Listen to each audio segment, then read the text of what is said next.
The velocity of A small ball of mass m and density d when dropped in a container filled with glycerin becomes constant after some time.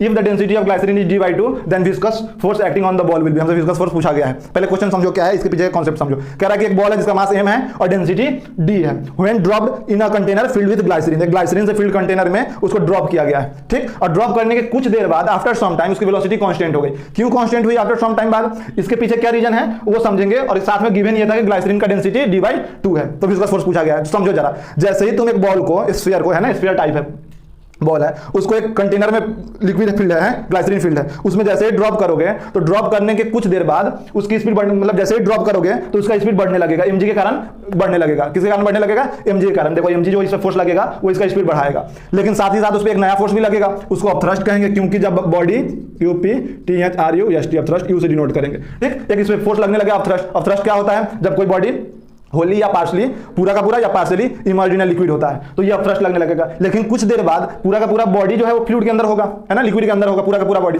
मतलब पूरा Holi emerged हो गया। तो upthrust, जब यहाँ पे upthrust जो हम यूज करेंगे वो whole volume of whole body, इस बॉडी का होल वॉल्यूम यूज करेंगे। वी यहाँ पे रो का डेंसिटी होता है लिक्विड का रो, और यहाँ पे लिखेंगे जी। ये जो रो लिखे हैं वो डेंसिटी ऑफ लिक्विड जो कि d/2 गिवन है, ठीक। तो ये अकेले इसको बैलेंस नहीं कर पाता है mg का, ये स्पीड बढ़ाता ही जाएगा, ठीक। तो इसके साथ साथ एक नया फोर्स और आ जाता है जिसको विस्कस फोर्स कहते हैं, पढ़े होगे फ्लूइड में, है ना। तो विस्कस फोर्स भी यहाँ पे आ जाएगा जिसको हम डिनोट करेंगे FV से। कितना से डिनोट करेंगे? FV से। अब ये दोनों फोर्स मिलके mg को बैलेंस करेगा, और जैसे ही mg बैलेंस हो जाएगा मतलब F नेट 0 हो गया बॉडी पे, किस पे? बॉडी पे। और जैसे ही F नेट 0 होगा बॉडी की वेलोसिटी क्या हो जाएगी? कांस्टेंट हो जाएगी। जितना बढ़ा रहा होगा, जो मैक्सिमम बढ़ा रहा होगा उसी स्पीड से वो चलने लगेगा, मतलब कांस्टेंट हो जाएगा। इस वेलोसिटी को हम लोग टर्मिनल वेलोसिटी भी कहते हैं, पर यहाँ पे वो नहीं पूछा है, यहाँ पे विस्कस फोर्स पूछा है, तो वही में वेलोसिटी कांस्टेंट हो गई। तो यही उसके पीछे का रीजन था। तो अब हम यहाँ पे लिख सकते हैं FV प्लस अपथ्रस्ट को U इक्वल टू mg हो जाएगा। बोलो सही।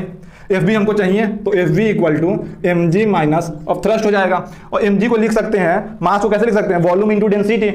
सॉलिड बॉडी जो है उसका डेंसिटी d है और वॉल्यूम इसका टोटल v है, मान लो v वॉल्यूम है, तो v dg माइनस का अपथ्रस्ट कितना होता है? v rho g, और v होता है वॉल्यूम, होली इमर्ज्ड है यहाँ पे, तो टोटल वॉल्यूम लिखेंगे इस बॉडी का, इसी बॉडी का होल वॉल्यूम लिख लेंगे v, और साथ रो है ना, रो होती है डेंसिटी ऑफ लिक्विड। तो यहाँ d/2 गिवन था क्वेश्चन में, d/2 इंटू तो g लिखेंगे ही, तो यहाँ पे निकल के आएगा vdg/2। अब ध्यान से देखो, vd इंटू g/2 लिख सकते हैं इसको। vd क्या हो जाएगा? वॉल्यूम इंटू डेंसिटी, मतलब फिर से मास बन जाएगा इस बॉडी का।